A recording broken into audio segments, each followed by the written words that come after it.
Hi friends, പുതിയൊരു വീഡിയോയിലേക്ക് എല്ലാവർക്കും സ്വാഗതം.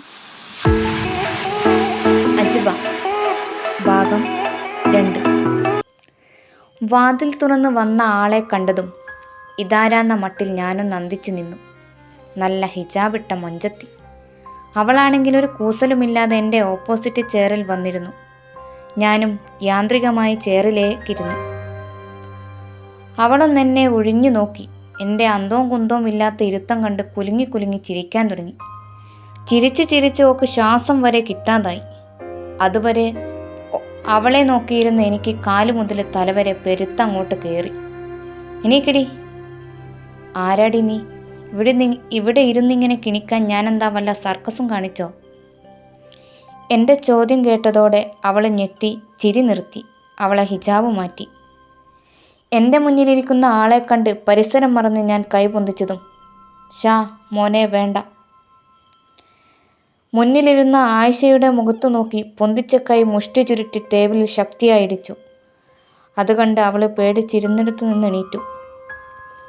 പുറത്തേക്ക് പോകാനിരുങ്ങിയ എൻ്റെ കയ്യിൽ പെട്ടെന്നായിരുന്നു ആയിഷ പിടുത്തമിട്ടത്. വിടടി എൻ്റെ കയ്യിൽ നിന്ന്. എനിക്കറിയണം ഞാൻ ഈ ഹിജാബ് ഇട്ടാൽ എന്താന്ന്. അറിയണം പോലും. എന്താ നീ കരുതിയേ?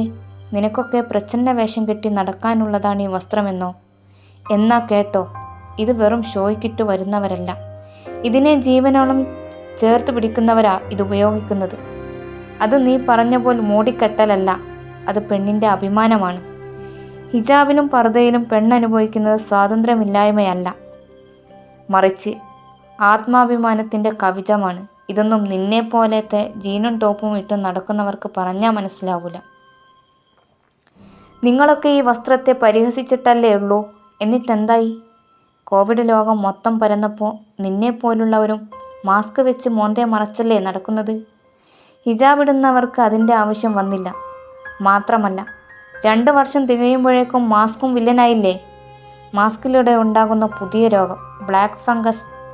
ഒന്നോർക്ക്, നൂറ്റാണ്ടുകളായി ഉപയോഗിച്ച് വരുന്നതാ ഹിജാബ്. അത് ധരിച്ചവർക്ക് ഇങ്ങനെയുള്ള അസുഖം വന്നതെപ്പോഴെങ്കിലും കേട്ടിട്ടുണ്ടോ? ഇല്ല, കേൾക്കില്ല. ഇത് ആരെയെങ്കിലും ബോധിപ്പിക്കാനോ കാണിക്കാനോ ഇട്ടാൽ ഇത് ശരീരത്തിന് കവചമല്ല. തീച്ചുളയിൽ അകപ്പെട്ട പോലെ തോന്നും. അതിനുള്ളിൽ കിടന്ന് വേവും. പിന്നെ എനിക്കിതിനോട് വല്ലാത്ത മുഹബത്ത് തന്നെയാണ്. കാരണം ഇതെൻ്റെ അജ്മ നെഞ്ചോട് ചേർത്ത വസ്ത്രമാണ്. നീ എന്നല്ല, വേറെ ഏത് പെണ്ണും എന്തൊക്കെ വേഷം കെട്ടി വന്നാലും ഈ ജന്മത്തിൽ അജ്വയല്ലാതെ മറ്റൊരു പെണ്ണിനും ഈ ഷാൻ്റെ മനസ്സിൽ സ്ഥാനമില്ല. അതും പറഞ്ഞ് ഞാൻ ആർക്കും മുഖം കൊടുക്കാതെ നേരെ ക്യാൻറ്റീനിലേക്ക് നടന്നു. അല്ല, നിങ്ങൾ ചിന്തിക്കുന്നില്ലേ ഈ പ്രസംഗമൊക്കെ കേട്ടിട്ട് ഈ ഞാനാരാണെന്ന്? പറയാം. ഞാൻ ഷാ, വെറും ഷായല്ല, മുഹമ്മദ് ഷാ. കല്ലുമൽ മൊയ്തീൻ്റെയും നഫീസയുടെയും 4 മക്കളിൽ ഇളയ സന്തതി. പിന്നെ അജ്വ, അവളെൻ്റെ ജീവനാട്ടോ. ഓളെക്കുറിച്ച് ഞാൻ പതിയെ പറയാം. ഇതാ ചായ കുടിക്കി. ഷെരീഫ്ക ചായ കയ്യിൽ തന്നപ്പോഴാണ് ഞാൻ ക്യാൻറ്റീനിലെത്തിയതറിഞ്ഞത്. പാവം, നല്ല മനുഷ്യനാ. എനിക്കിവിടെ ഏറ്റവും അടുപ്പം മൂപ്പരോടാ. അതുകൊണ്ടാ. അവളെ അടിക്കാനൊരുങ്ങിയപ്പോൾ ഷെരീഫ്ക തടഞ്ഞതും ഞാനതനുസരിച്ചതും. അവിടെ ഒരു ചെയറിലിരുന്ന് ചായ വലിച്ചു കുടിച്ചു. എന്നിട്ട് കണ്ണുമടച്ച് ചെയറിൽ ചാരിയിരുന്നു. മനസ്സിൽ അജ്വയുടെ മുഖം മിന്നിമറിഞ്ഞു. അവൾ പറഞ്ഞതെല്ലാം തന്നെയാണ് ഞാനും ഇന്ന് വിളിച്ചു പറഞ്ഞത്. എനിക്ക് നല്ല ഓർമ്മയുണ്ട്. അന്ന് ഞാൻ നിന്നോട് എന്തിനാ ഇങ്ങനെ മൂടിക്കെട്ടി നടക്കുന്നതെന്ന് ചോദിച്ചപ്പോൾ നീ പറഞ്ഞ വാക്കുകൾ. പിന്നീട് അതിൻ്റെ പേരിൽ പിണങ്ങിയിട്ട് ആ പിണക്കം മാറ്റാൻ ഞാൻ പെട്ട പാടേ. അന്ന് നീ നിൻ്റെ വസ്ത്രത്തെക്കുറിച്ച് പറഞ്ഞപ്പോൾ നിന്നെപ്പോലെ തന്നെ ഞാനും അതിനെ നെഞ്ചോട് ചേർത്തു. അതുവരെ പൂച്ചയായിരുന്ന നീ അന്ന് പുലിയായി ഞാൻ കണ്ടതാ. എന്തായിരുന്നു നിൻ്റെ പവർ? പക്ഷേ നീ ഇന്നില്ല എന്ന് മാത്രം വിശ്വസിക്കാൻ കഴിയുന്നില്ല അജു.